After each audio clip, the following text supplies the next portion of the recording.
नमस्कार दोस्तों, स्वागत है आप सभी का आपके अपने यूट्यूब चैनल होमनेस्टी में। दोस्तों, जैसा कि आप सभी को पता है कि हम लोग यूपीटीपीएससी एसओ की तैयारी करवा रहे हैं,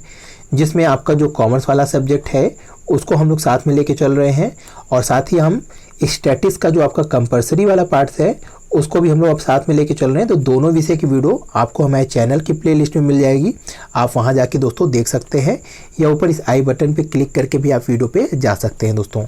तो चलिए दोस्तों, आज का टॉपिक जो हम लोग का चल रहा था आपका कॉमर्स में बिजनेस ऑर्गेनाइजेशन या कहें व्यवसायिक संगठन के बारे में हम लोग यहाँ पे समझ रहे थे, जिसमें हम लोग फॉर्म्स ऑफ बिजनेस ऑर्गेनाइजेशन के बारे में देख लिए हैं दोस्तों, जिसमें हम लोग सोल ट्रेड, आपका पार्टनरशिप और आपका कोऑपरेटिव सोसाइटी और साथ ही आपका जॉइंट स्टॉक कंपनी जो थी, इन सभी चीज़ों को हम लोग यहाँ पे देख लिए थे। आज हम लोग वही कंपनी के अंतर्गत कुछ टॉपिक्स हैं वो आपका यहाँ पे कोरिलेट है, शेयर्स के फीचर्स और उसके काइंड्स क्या हैं और साथ ही आपका डिवेंचर्स के काइंड फीचर्स दिए हुए हैं सिलेबस में। तो हम लोग यहाँ पे आपका शेयर के बारे में देखेंगे दोस्तों। नेक्स्ट वीडियो हम लोग डिवेंचर्स के बारे में चर्चा करेंगे। तो चलिए दोस्तों, आज हम लोग शेयर्स के बारे में समझ लेते हैं थोड़ा बहुत। दोस्तों, शेयर्स क्या होते हैं आप सभी को पता है कि इसके शब्दों से ही अगर हम लोग देखें दोस्तों, अगर हम लोग शेयर को कंपनी के पर्पज से ना देखें, कंपनी की दृष्टि से ना देखें, तो नॉर्मली आपको शेयर या अंश के शब्द से ही पता चल रहा है कि ये किसी बड़े भाग का कोई पार्ट है। तो उस पार्ट को ही हम लोग क्या बोल देते हैं कि ये उस बड़े से विशाल भाग का अंश है। दोस्तों, नॉर्मली यही कहा जाता है कि ये आपके इस बड़े से विशाल भाग का अंश है। जैसे कि आपके परिवार में कोई छोटा लड़का होता है तो आप उस छोटे से लड़के को क्या कहा जाता है कि हम परिवार के उसके अंग हैं, या आपके जो परिवार है उनमें छोटे छोटे क्या होते हैं, आपके परिवार बटे होते हैं, या कह सकते हैं आपके परिवार में बहुत से क्या होते हैं, सदस्य होते हैं। तो हर सदस्य क्या होता है, परिवार का एक अंश होता है और पूरे को मिला लिया जाता है तो परिवार कहलाता है। उसी तरह दोस्तों, यहाँ पे अंश का मतलब आप लोग शाब्दिक अर्थ में समझ गए होंगे, आशा है पहले से भी पता है आप लोगों को। तो दोस्तों, यहाँ पे हम लोग अगर यहाँ पे कंपनी के पर्पज से समझे दोस्तों, तो दोस्तों होती क्या है, कंपनी जो होती है, कंपनी की एक विशिष्ट विशेषता ही होती है कि कंपनी का जो संरचना है उसके आधार पर इसके पास एक बहुत ही वृहद पूंजी इकट्ठी होती है। और इस पूंजी की जो वृहदता है, या कह सकते हैं इतने बड़े आकार में जो आपकी पूंजी इकट्ठी होती है, इसकी इसी विशेषताओं के कारण क्या होता है कि हम लोग जब आपको बहुत बड़ा व्यवसाय चलाना हो तो आपको बड़ी सी पूंजी की आवश्यकता होती है, और जब भी आपको बड़ी सी पूंजी या वृहद पूंजी की आवश्यकता होती है तो आप कंपनी जैसे स्वरूप को चयन करते हैं। तो दोस्तों, कंपनी की जो पूंजी होती है वो बहुत ही वृहद मात्रा में होती है, और इस वृहद मात्रा की जो पूंजी होती है वो दो भागों में बटी हुई रहती है। जैसे कि हम लोग आपके अकाउंट में भी हमने इस चीज़ को समझाया था दोस्तों, वही चीज़ आप लोग यहाँ पे कंपनी के कैपिटल से रिलेटेड समझिए। तो दोस्तों, कैपिटल क्या होती है, पूंजी क्या होती है, वो आपके दो तरीके से कंपनी में आती है। एक क्या होता है दोस्तों, एक आपका अंश पूंजी के तहत आता है, या कह सकते हैं आपकी जो वो कैपिटल होती है उसे अंश पूंजी या शेयर कैपिटल ही बोलते हैं। तो और एक क्या हो जाता है दोस्तों, एक होता है कि आप लोग क्या करते हैं, बाहर से किसी एक्सटर्नल पार्टी से लोन ले लें, या आप लोग क्या कर दें, डिबेंचर इशू कर दें। तो दोस्तों, एक होता है ऋण, या कह सकते हैं आपका लोन के आधार पर, और एक आपका होता है अंश के आधार पर, या अंश पूंजी, या आप कह सकते हैं ऋणपत्र पूंजी। तो दोस्तों, यहाँ पे आपका दो तरीकों से कंपनी के पास पैसा आता है, और दोनों ही कंपनी का जो तरीका है लेने का, पूंजी इकट्ठा करने का, उसमें दोनों ही तरीके का कुछ लाभ है, कुछ हानि है। या कह सकते हैं दोस्तों, अंश पूंजी के कुछ लाभ हैं, कुछ हानि है, कुछ ऋण पूंजी के भी कुछ हानि और लाभ है। तो दोस्तों, ये सब आप अगर पढ़े होंगे गियर रेशियो, जब हमने रेशियो एनालिसिस पढ़ाया था, तो वहाँ पे उस चीज़ को हमने बताया था कि कब आपके ये कंपनी को कब अंश पूंजी को ज़्यादा बढ़ाना चाहिए, या कह सकते हैं कब हमें इक्विटी कैपिटल के ऊपर बढ़ना चाहिए, या कह सकते हैं अपने पूंजी जो है उसको अंश के तहत लेना चाहिए, और कब हमको ऋणपत्र के तहत या बाहरी एक्सटर्नल पार्टी से लोन के तहत लेना चाहिए। तो ये आपका अलग मुद्दा है दोस्तों, इस पे अगर आप लोग कहेंगे तो डिटेल में हम लोग कभी इसको समझाएंगे। तो यहाँ पे हम लोग को केवल अंश पूंजी के बारे में समझना है दोस्तों। यहाँ पे केवल एक चीज़ ये समझाना था कि ये हम लोग केवल इस पार्ट को देख रहे हैं, इस ऋण वाले पार्ट को हम लोग नेक्स्ट वीडियो में देखेंगे दोस्तों।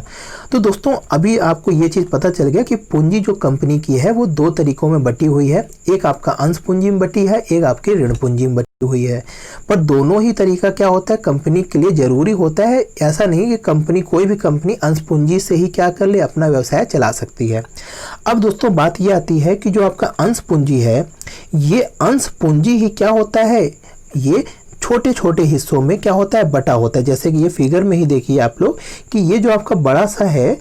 गोला, इसे हम लोग शेयर कैपिटल से डिनोट किए हैं। तो यानी आपका जो अंश पूंजी है वो बहुत वृहद है, और उस अंश पूंजी को इकट्ठा करने के लिए जो तरीका अपनाया जाता है वो क्या किया जाता है कि इसी अंश पूंजी को छोटे छोटे हिस्सों में बांट दिया जाता है। तो इस छोटे छोटे हिस्से का एक हिस्सा ही क्या कहलाता है, एक हिस्सा ही अंश कहलाता है। यानी कि आपके इस समग्र कैपिटल में से जो एक छोटा सा हिस्सा है उसी को अंश कह देते हैं, उसी को हम लोग शेयर कह देते हैं। तो दोस्तों यहाँ पे आप लोग इसको समझ गए होंगे कि एक अंश पूंजी वाले कंपनी की जो पूंजी होती है उसको एक निश्चित रकम के हिस्सों में क्या कर दिया जाता है, विभाजित कर दिया जाता है, जिसे ही हम क्या कहते हैं, अंश या शेयर कहते हैं। तो दोस्तों यहाँ पे जो आपका अधिनियम में जो परिभाषित की गई है, या कह सकते हैं अधिनियम में जो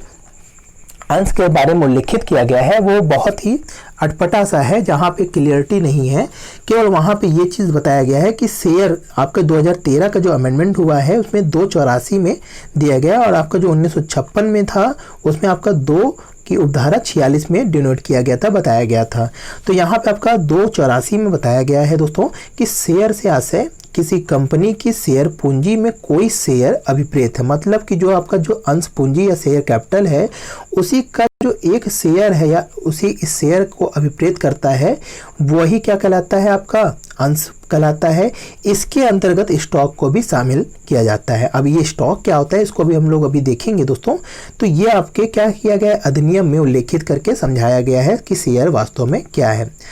अब अगर दोस्तों शेयर के कुछ फीचर्स होते हैं, इसको हम लोग समझ ले दोस्तों। ये मुख्य फीचर्स हैं, इसके अलावा भी फीचर्स हैं, पर यहाँ पे आपके ये जो 3 फीचर्स हैं ये बहुत ही इंपॉर्टेंट फीचर्स हैं दोस्तों। यहाँ पे अगर देखें कि आपका जो अंश होता है या शेयर होता है वो एक क्या होता है, चल संपत्ति होती है दोस्तों। और ये क्या होता है, जो कंपनी के अंतर नियम में दिए हुए विधियों के अनुसार हस्तांतरित हो सकती है। दोस्तों यहाँ पे अंशों का हस्तांतरण की बात नहीं किया जा रहा है, ये ध्यान दीजिएगा। यहाँ अंश जो एक संपत्ति के रूप में होता है उसको हस्तांतरित किया जा सकता है। कहने का तात्पर्य समझिए दोस्तों कि यदि आप किसी कंपनी का शेयर लेते हैं या किसी कंपनी का अंश खरीदते हैं, तो अगर आपको आवश्यकता पड़ती है कभी अंश में जो भी उल्लेखित जितने का आप लोग अंश खरीदे हैं उस अंश को आप किसी थर्ड पार्टी को क्या कर सकते हैं, गिरवी रख सकते हैं, और उस गिरवी रख के आप उसके बदले में कोई भी पूंजी या कह सकते हैं आप अपनी ज़रूरत के हिसाब से अपने पैसे को ले सकते हैं किसी तीसरे पक्षकार से। तो इसीलिए कहा गया कि ये चल संपत्ति है। कहने का तात्पर्य ये है दोस्तों कि आप आराम से इसको एक से दूसरे को हस्तांतरित कर अपनी ज़रूरतों की पूर्ति कर सकते हैं। जैसे कि आप लोग सुने होंगे कि बॉन्ड्स वगैरह जो होता है, जैसे LIC की आप लोग पॉलिसी लिए होंगे, तो जब आपको कभी पैसे की आवश्यकता होती है तो बैंक ये सुविधा देती है कि आप LIC की कुछ बॉन्ड्स लाइए, अगर आपके पास है, हम उसके बदले में आपको लोन दे सकते हैं। तो वही चीज़ यहाँ पे कहने का तात्पर्य है कि वो भी क्या होती है, आपकी चल संपत्ति होती है। तो अंश भी एक क्या है, आपका चल संपत्ति है। यदि आपको कभी आवश्यकता होती है या किसी व्यक्ति को जो अंश लिया है उसको आवश्यकता होती है तो वो किसी भी पक्षकार को हस्तांतरित करके उसके बदले में रुपए प्राप्त कर सकता है। तो इस तरीके से दोस्तों अंश की एक विशिष्ट है, ये आपकी विशेषताएं हैं कि एक चल संपत्ति होती है जिसे आपके उसके अंतर नियम के अनुसार हस्तांतरित किया जा सकता है। नेक्स्ट पॉइंट देखें तो दिया है दोस्तों कि अंश पूंजी वाली कंपनी के प्रत्येक अंश के लिए एक संख्या निर्धारित की जाती है। वह संख्या ही क्या होती है, इसी संख्या से उसको पुकारा जाता है। दोस्तों जब आप लोग कभी वास्तविक जीवन में शेयर को देखेंगे तो दोस्तों होता क्या है कि जैसे आप कभी टाटा या किसी भी कंपनी का, महिंद्रा का या बजाज का, किसी भी कंपनी का जब शेयर परचेज करेंगे, तो आजकल तो दोस्तों डिजिटली आपका सब काम होता है डीमैट अकाउंट के थ्रू। तो वहाँ पे जब आप कभी इक्विटी शेयर को लेंगे दोस्तों, तो वहाँ पे आपके शेयर्स में एक नंबर्स क्या होते हैं, आपके लिखे हुए रहते हैं। वो नंबर्स क्या होता है दोस्तों, वो आपका यूनिक नंबर होता है, और उस यूनिक नंबर को ही क्या किया जाता है दोस्तों, उस अंश की संख्या कही जाती है, या कह सकते हैं उस अंक का एक डोनेटेड नंबर होता है। जो नंबर आपका क्या होता है, यूनिक होता है, और उसी नंबर के तहत उस अंश को पुकारा जाता है। दोस्तों वास्तव में ये तो आपका जब आप लोग वास्तविक जीवन से जोड़ेंगे तो इन सब चीज़ों की आपको ज़रूरत पड़ेगी। यहाँ पे आपको केवल विशेषताओं से समझने की ज़रूरत है, इसीलिए हम यहाँ पे केवल बता रहे हैं कि आपका हर एक शेयर्स में एक अंक आपका संख्या लिखी होती है। उस संख्या मतलब यहाँ पे जो डिजिट्स होती है, जैसे कि आप लोग ड्राइविंग लाइसेंस लेते हैं दोस्तों, तो उसमें आपका देखिए एक नंबर्स रहता है, आधार कार्ड, उसी तरह शेयर्स के भी एक नंबर्स लिखे होते हैं। नॉर्मली समझने के लिए आप लोग समझिए, और उसी नंबर से उसको पहचाना जाता है दोस्तों। तीसरा पॉइंट अगर हम लोग देख लें दोस्तों कि अंश पर स्वामित्व प्रकट करने के लिए कंपनी द्वारा अपनी स्वार मुद्रा के अंतर्गत एक प्रमाण पत्र निर्मित किया जाता है, जिसे अंश प्रमाण पत्र कहा जाता है दोस्तों। तो वही चीज हमने जो अभी आपको बताया दोस्तों कि हर अंश के लिए एक क्या होता है, प्रमाण पत्र डिक्लेयर होता है। उसमें आपका क्या होता है, कंपनी ये इशू करती है कि ये शेयर हमारी ही कंपनी का है, ये कोई करप्टेड शेयर नहीं है या कोई छल कपट के द्वारा आपको मूर्ख बनाने वाला शेयर नहीं होता है। तो वहाँ पे आपकी एक ट्रस्ट के लिए वहाँ पे स्वार मुद्रा का ये प्रयोग किया जाता है कंपनी के द्वारा। तो हर कंपनी अपने अंश के लिए एक अंश प्रमाण पत्र भी निर्मित करती है दोस्तों। तो ये आपकी मुख्य 3 विशेषताएं हैं दोस्तों। अब अगर हम लोग बात कर लें, यहाँ पे जो आपका परिभाषा में स्टॉक शब्द दिया था उसको अगर हम लोग समझ ले दोस्तों, तो होता क्या है दोस्तों, जब किसी अंश का, जब आपकी जो अंश होती है उसकी राशि को क्या कर दिया जाए, इकट्ठा कर लिया जाता है, तो उसको हम लोग स्टॉक में कन्वर्ट कर देते हैं या स्टॉक में कन्वर्ट कर सकते हैं। तो होता क्या है, स्टॉक को कन्वर्ट में कर, यानी कि अंशों को स्टॉक में कन्वर्ट कर देने के पश्चात क्या होता है कि इसको हम लोग छोटे छोटे भागों में और बांट सकते हैं। होता क्या है दोस्तों कि अंशों को अगर आपको हस्तांतरित करना होगा तो आपको पूरा का पूरा अंश क्या होना पड़ेगा, बेचना पड़ेगा। पर जब अंश स्टॉक में बदल जाते हैं दोस्तों, तो आप उसके कुछ हिस्से को भी क्या कर सकते हैं, हस्तांतरित कर सकते हैं दोस्तों। तो यहाँ पे दोस्तों स्टॉक को अगर हम लोग समझें तो स्टॉक का आशय चुकता अंशों की इकट्ठी राशि से है, जिससे क्या होता है बाद में किसी भी छोटे छोटे टुकड़ों में बांटा जा सकता है, ताकि अंशों को जो राशि है उसको हस्तांतरित करने में सहूलियत हो जाए। फिर दोस्तों क्या है कि जब एक कंपनी के अंशों पर पूरा भुगतान हो जाता है तो ही उसे स्टॉक में बदला जा सकता है। मतलब कहने का तात्पर्य यह है दोस्तों, होता क्या है दोस्तों कि हर अंश में, अभी हम यहाँ शेयर कैपिटल के बारे में समझाएंगे दोस्तों कि कितने प्रकार की आपके शेयर कैपिटल होती है। यहाँ पे इतना समझिए दोस्तों कि जो आपका शेयर होता है, जब कंपनी शेयर इशू करती है तो ऐसा नहीं है कि उस शेयर्स में जो रुपए लिखा हुआ है, जैसे आपका यहाँ 10 रुपये लिखा हुआ है, तो ये ऐसा नहीं कि 10 रुपये पूरा का पूरा क्या कर ले, आपका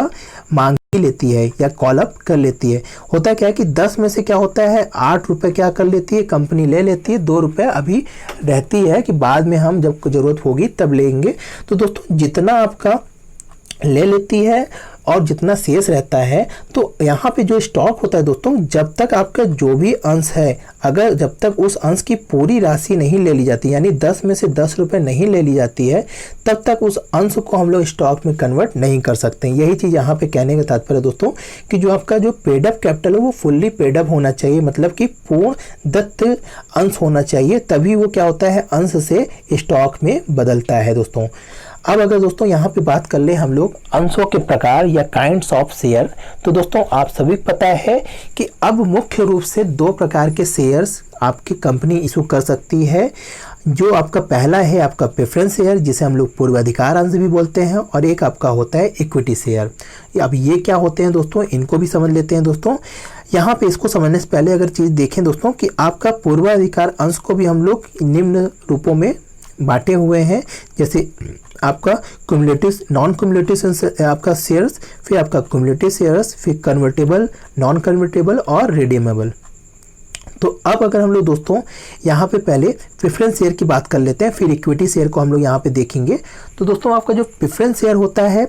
ये सिंपली आपको इस एग्जाम्पल से पता चल जाएगा कि आपका जो प्रेफरेंस शेयर होता है उसको जो आपका जो प्रेफरेंस शेयर लिया हुआ रहता है व्यक्ति, उसको 2 अधिकार मिलते हैं, या कह सकते हैं उसके लिए 2 लड्डू रहता है खाने के लिए। पहला क्या होता है दोस्तों कि उसे लाभांश क्या होता है, पहले प्राप्त करने का अधिकार होता है। यदि कंपनी को लाभ होती है तो उसको सबसे पहले उस लाभ में से लाभांश किसको दिया जाता है दोस्तों, प्रेफरेंस शेयर होल्डर को दिया जाता है। और अगर कंपनी के किसी स्थिति में समापन हो जाता है या वाइंड अप हो जाता है, तो उस दशा में, आपका जो कंपनी का समापन होने की दशा में अगर कंपनी के पास क्या होता है, शेष पूंजी बचती है, अगर उसके ऋणों को चुकाने के पश्चात भी अगर कोई शेष पूंजी बचती है, तो उस पूंजी में से सबसे पहला जो भुगतान होगा वो किसको होगा, आपको प्रेफरेंस शेयर्स वालों को ही होता है। तो इसीलिए दोस्तों आपको ये 2 लड्डू का एग्जाम्पल याद हो जाना चाहिए दोस्तों, कि यहाँ पे आपका पहला तो डिविडेंड में सबसे पहले उसका अधिकार होता है, यानी यहाँ पे 2 पूर्व अधिकार होता है दोस्तों, इसीलिए इसको हम लोग पूर्वाधिकार भी बोलते हैं। यहाँ पे 2 प्रेफरेंशियल राइट्स यहाँ पे पूर्वाधिकार अंश को मिलते हैं, पहला आपका लाभांश में और दूसरा कंपनी के समापन की दशा में पूंजी के पुनर्भुगतान में। तो दोस्तों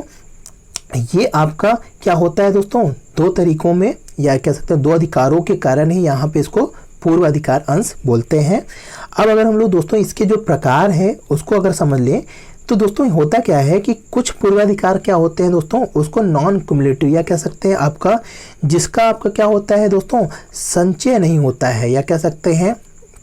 जिस आपका जो पूर्वाधिकार अंश है उसका अगर जिस वर्ष लाभ हुआ उसी वर्ष क्या होता है दोस्तों, उसको अगर लाभ होता है तो लाभांश मिलता है, लाभ नहीं होता है तो उसे लाभांश नहीं प्राप्त होगा। बट दोस्तों कभी कभी क्या होता है कि कुछ शेयर्स क्या होते हैं, क्युमुलेटिव प्रेफरेंस शेयर होते हैं, जिसमें क्या होता है दोस्तों कि अगर इस साल लाभ नहीं हुआ कंपनी को, तो उसका जो लाभ का प्रतिशत निर्धारित है वो क्या हो जाएगा दोस्तों, अगले वर्ष के लिए संचित हो जाएगा, और उसका जितने भी लाभ होंगे वो संचित होते जाएंगे, भले ही कंपनी को लाभ हो रहे हों या नहीं हो रहे हों। तो दोस्तों कहने का तात्पर्य यह है कि जो आपका नॉन क्युमुलेटिव होता है वो आपका संचय नहीं होता है, उसका जो भी लाभ होगा उस वर्ष उसको प्राप्त हो जाएगा, अगर कंपनी को लाभ नहीं होता है तो उसको लाभांश प्राप्त नहीं होगा। बट आपका क्युमुलेटिव में क्या होगा, अगर लाभ नहीं हुआ तो क्या होगा दोस्तों, वो लाभांश अगले वर्ष के लिए संचित हो जाएगा, और जब कभी भी कंपनी को लाभ होगा तो पहले उनके आपके संचयी लाभांश को प्राप्त या दिया जाता है। दूसरा अगर देख लें यहाँ पे दोस्तों, यहाँ पे दिया है कन्वर्टेबल। ये क्या होता है दोस्तों, होता क्या है दोस्तों कि कुछ पूर्वाधिकार अंश को ये राइट दिए जाते हैं कि वो क्या हो सकते हैं, पूर्वाधिकार से समता अंश में कन्वर्ट हो सकते हैं दोस्तों। नॉर्मली दोस्तों ये आपके कुछ ऐसे पूर्वाधिकार अंश होते हैं जो शुरू में तो आपके इक्विटी में आना नहीं चाहते हैं, पर बाद में जब उनको एक निश्चित लाभ होने लगता है कि हाँ देखते हैं कि कंपनी अब अच्छे तरीके से स्टेबल हो गई है, तो वहाँ पे क्या करते हैं वो लोग इक्विटी शेयर में आने के लिए राजी रहते हैं। तो ऐसे अधिकार को हम लोग या कह सकते हैं ऐसे प्रेफरेंस शेयर को कभी कभी कंपनी इशू करती है कि आप शुरू में 1 साल के लिए आप प्रेफरेंस शेयर बनिए, बाद में इसको हम लोग कन्वर्ट करके इक्विटी शेयर में कन्वर्ट करने का आपको ऑप्शन देंगे। तो दोस्तों जब किसी पूर्वाधिकार अंश को इक्विटी शेयर होल्डर या इक्विटी आपके शेयर्स में कन्वर्ट करने का अधिकार दिया जाता है, उसको हम लोग आपका कन्वर्टेबल प्रेफरेंस शेयर बोलते हैं, और जिनको ऐसा अधिकार नहीं दिया जाता दोस्तों उसे हम लोग नॉन कन्वर्टेबल प्रेफरेंस शेयर बोलते हैं। लास्ट में आपका एक है रिडीमेबल, इसको क्या कहते हैं या शोधनी। ये क्या होता है दोस्तों कि कभी कभी क्या होता है कि कभी कभी प्रेफरेंस शेयर को ये अधिकार दिया जाता है कि उनको आपकी कंपनी के समापन के पहले ही उन प्रेफरेंस शेयर्स को हम रिडीम करेंगे, या कंपनी उन प्रेफरेंस शेयर को पुनः क्या करती है, उनको रिडीम कर लेती है या पुनः खरीद लेती है, और जो कैपिटल कंपनी ली रहती है उसको वो वापस कर देती है। तो ऐसे शेयर्स जो होते हैं रिडीमेबल होते हैं दोस्तों, इसी को हम लोग आपका रिडीमेबल प्रेफरेंस शेयर भी बोलते हैं दोस्तों। तो ये तो दोस्तों आपके प्रेफरेंस शेयर होते हैं कि आपके कितने टाइप्स के होते हैं। अगर हम लोग यहाँ पे इक्विटी शेयर की बात कर लें दोस्तों, तो इक्विटी शेयर ही आपका जो होते हैं वो क्या होते हैं दोस्तों, जो आपके प्रेफरेंस शेयर नहीं होते हैं वो इक्विटी शेयर्स होते हैं। मतलब यहाँ पे कि इनको ये अधिकार नहीं प्राप्त होता दोस्तों कि पहले लाभांश और पहले पूंजी वापसी का। होता क्या दोस्तों कि इनको आपके जो भी प्रेफरेंस शेयर होल्डर्स को लाभांश देने के पश्चात जो भी लाभ बचता है दोस्तों, वो क्या होता है, जितना भी लाभ बचता है वो आपके जो आपके एनुअल मीटिंग होती है उसमें डिक्लेयर होता है कि कितने % इस बार सभी इक्विटी शेयर होल्डर्स को लाभांश दिया जाएगा। जो भी आपके बचे हुए लाभांश होते हैं उसी में इन लोग का क्या होता है % बाद में डिक्लेयर होता है। प्रेफरेंस शेयर होल्डर का पहले से डिक्लेयर रहता है कि इतने % आपको लाभांश प्राप्त होगा, पर यहाँ पे इक्विटी शेयर होल्डर का क्या होता है, लाभांश फिक्स नहीं होता है कि कितने परसेंट मिले। अगर बहुत ज़्यादा प्रॉफिट होगा तो इनको बहुत ज़्यादा प्रॉफिट मिलता है उसका भाग, अगर बहुत कम प्रॉफिट बचा हुआ रहता है तो उनको बहुत कम या कभी कभी नहीं भी प्राप्त होता है लाभांश। तो दोस्तों ऐसी दशा में आपका इक्विटी शेयर होल्डर्स क्या होते हैं, मेन मालिक होते हैं और ज़्यादा और अधिक दोनों तरफ से इनको जोखिम रहता है। दूसरा क्या है दोस्तों कि आपका जहाँ पे जो पूंजी वापसी का अधिकार है वो क्या होता है दोस्तों कि सब पूंजी अगर कंपनी का समापन होता है तो सभी चीज़ का भुगतान करने के पश्चात, मतलब आपका जो भी लोन्स है ऋण हैं उनको देने के पश्चात, फिर आपके प्रेफरेंस शेयर होल्डर के जो भी आपके लाभांश आपके जो पूंजी है उसको देने के पश्चात जो कुछ बचेगा, अगर बचता है तो ही इनके पूंजी को वापसी करने का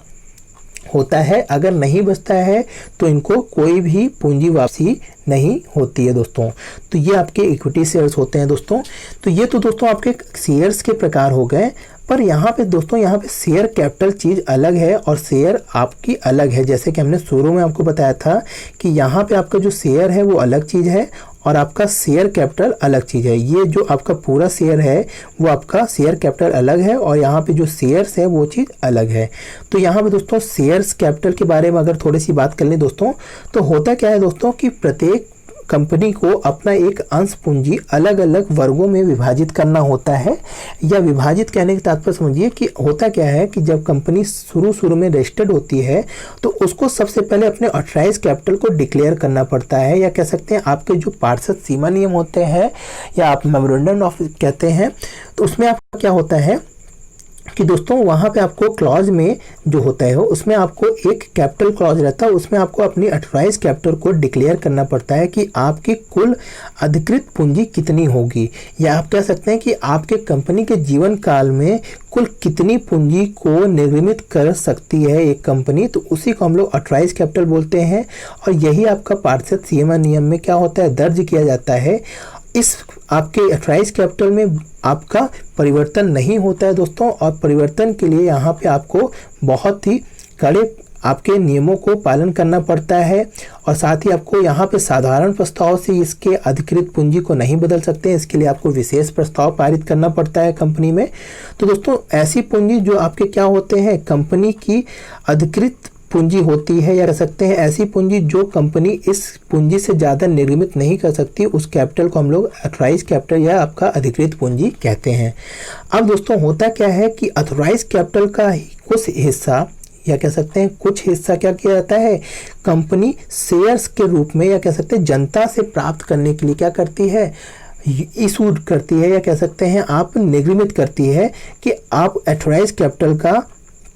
जैसे कि अगर आपकी 100 करोड़ ऑथराइज कैपिटल है तो आप 80 करोड़ क्या करते हैं दोस्तों, आप कंपनी जनता से प्राप्त करने के लिए अपने शेयर्स निर्मित करती है दोस्तों। तो दोस्तों उसे हम लोग इश्यूड कैपिटल बोलते हैं। और दोस्तों उस निर्गमित कैपिटल में आप कह सकते हैं निर्गमित आपका जो पूंजी होता है उसमें से जितनी पूंजी क्या करती है, जनता क्या कर ले, सब्सक्राइब कर ले,